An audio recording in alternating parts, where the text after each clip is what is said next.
Hello students, आज इस video में हम चैप्टर 3 चतुर्भुजों को समझना प्रश्नावली 3.4 से फर्स्ट और सेकंड क्वेश्चन सोल्व करेंगे। और अगर आपने अभी तक मेरे चैनल को सब्सक्राइब नहीं किया है तो कर लीजिए। अब क्वेश्चन नंबर 1 देखिए, बताइए कथन सत्य है या असत्य। इस क्वेश्चन में हमें कुछ कथन दिए गए हैं, हमें बताना है वो सत्य है या असत्य। तो सबसे पहला फर्स्ट का ए पार्ट देखिए, क्या कथन है, सभी आयत वर्ग होते हैं। तो क्या ये कथन सत्य है कि जितने भी आयत हैं वो क्या होते हैं, वर्ग होते हैं। तो देखिए आयत क्या होता है, आयत वो होता है जिसके आमने सामने की भुजाएं बराबर होती हैं। ठीक है, जैसे ये भुजा ये इसके बराबर है और ये भुजा इसके बराबर है, तो आयत में आमने सामने की भुजाएं बराबर होती हैं। और वर्ग क्या होता है, वर्ग में चारों भुजाएं बराबर होती हैं। तो क्या आयत वर्ग हो सकता है? नहीं हो सकता, क्योंकि आयत की सिर्फ आमने सामने की भुजाएं बराबर हैं और वर्ग में चारों भुजाएं बराबर होती हैं। तो इसका मतलब आयत जो है वर्ग नहीं हो सकता। तो ये कथन क्या है, असत्य है। तो हमारा आंसर होगा असत्य, ये कथन असत्य है।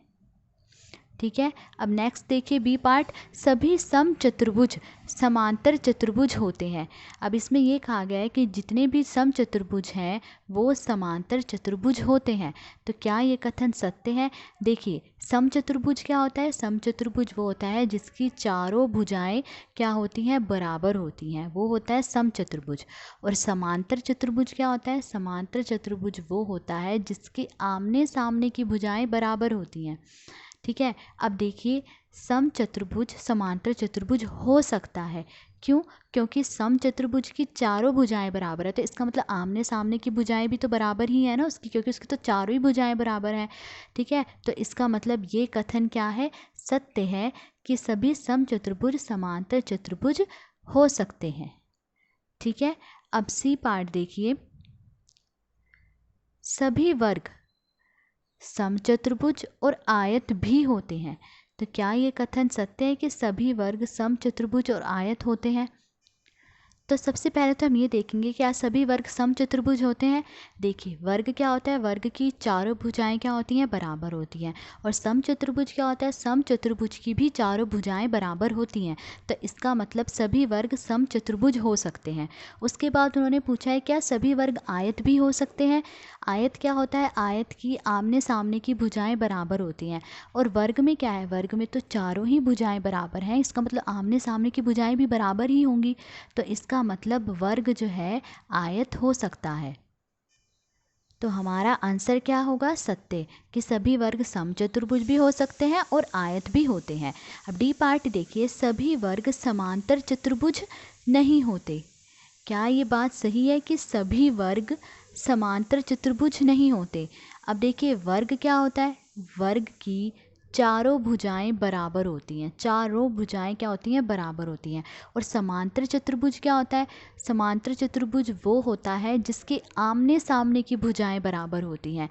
अब देखिए वर्ग की तो चारों ही भुजाएं बराबर हैं, तो आमने सामने की भुजाएं भी बराबर ही होंगी। तो इसका मतलब वर्ग समांतर चतुर्भुज हो सकता है।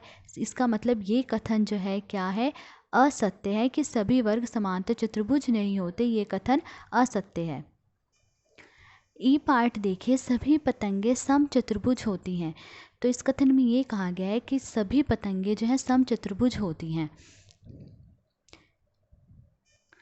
अब देखिए ये एक पतंग है, ठीक है। समचतुर्भुज क्या होता है, समचतुर्भुज की चारों भुजाएं बराबर होती हैं। तो अब देखिए क्या इस पतंग की चारों भुजाएं बराबर हैं? नहीं हैं।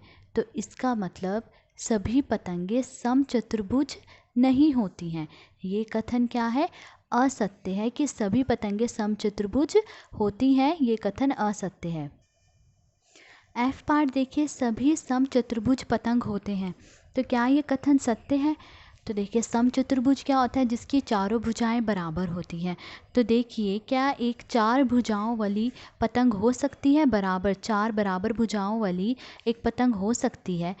देखिए ये क्या है, एक समचतुर्भुज है और ये एक पतंग भी है।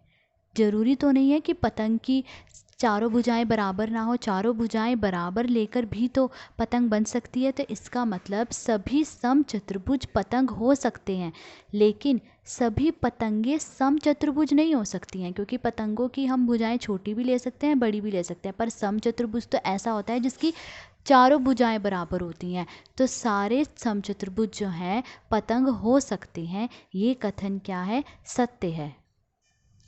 जी पार्ट देखिए, सभी समांतर चतुर्भुज समलंब होते हैं। जितने भी समांतर चतुर्भुज हैं, समांतर चतुर्भुज मतलब जिनकी आमने सामने की भुजाएं बराबर होती हैं, वो क्या होते हैं? समांतर चतुर्भुज। तो कह रहा है कि सभी समांतर चतुर्भुज समलंब होते हैं। अब समलंब क्या होता है? समलंब वो होता है, इसमें क्या होता है? भुजाओं का एक युग्म समांतर होता है, उसे हम क्या कहते हैं? समलंब कहते हैं। तो क्या सभी समांतर चतुर्भुज समलंब होते हैं? तो देखिए, ये एक समांतर चतुर्भुज है, तो क्या ये समलंब है? समलंब मतलब भुजाओं का एक युग्म क्या होता है? समांतर होता है। अब यहाँ तो भुजाओं के दो युग्म हैं जो समांतर हैं। देखिए, ये भुजा और ये भुजा, ये दोनों क्या है? समांतर हैं। समांतर मतलब इनको चाहे मैं जितनी मर्जी आगे तक बढ़ा लूँ, इनके बीच का जो ये फासला है ये ऐसा ही रहेगा। तो ये दोनों क्या है? समांतर है। इसके अलावा देखिए, ये दोनों भी क्या है? समांतर है। तो इसमें तो भुजाओं के दो युग्म जो हैं समांतर बन रहे हैं, तो इसका मतलब समांतर चतुर्भुज एक समलंब है। सभी समांतर चतुर्भुज समलंब होते हैं। तो सभी समांतर चतुर्भुज समलंब होते हैं, ये कथन सत्य है। एच पार देखिए, सभी वर्ग समलंब होते हैं।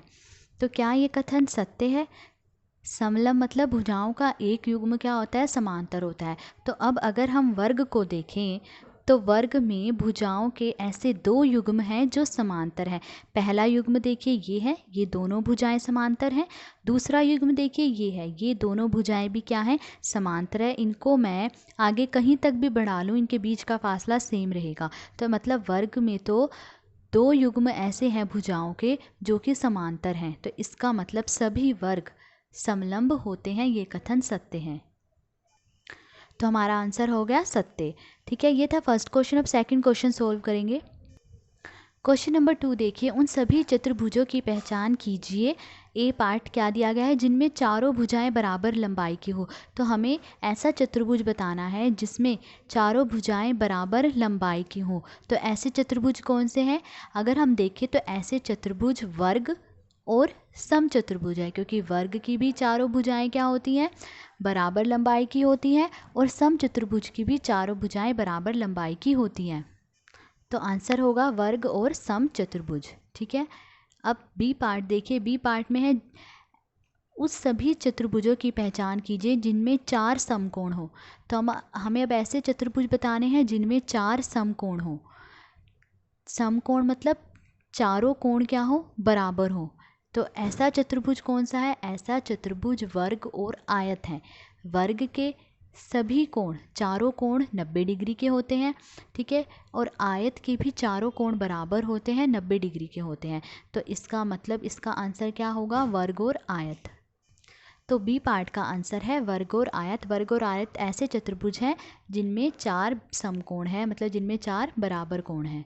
ठीक है, चारों कोण जिनमें बराबर है। तो आज हमने फर्स्ट और सेकंड क्वेश्चन सोल्व करा। अगर आपको वीडियो अच्छी लगी हो तो please like, share and subscribe. Thank you.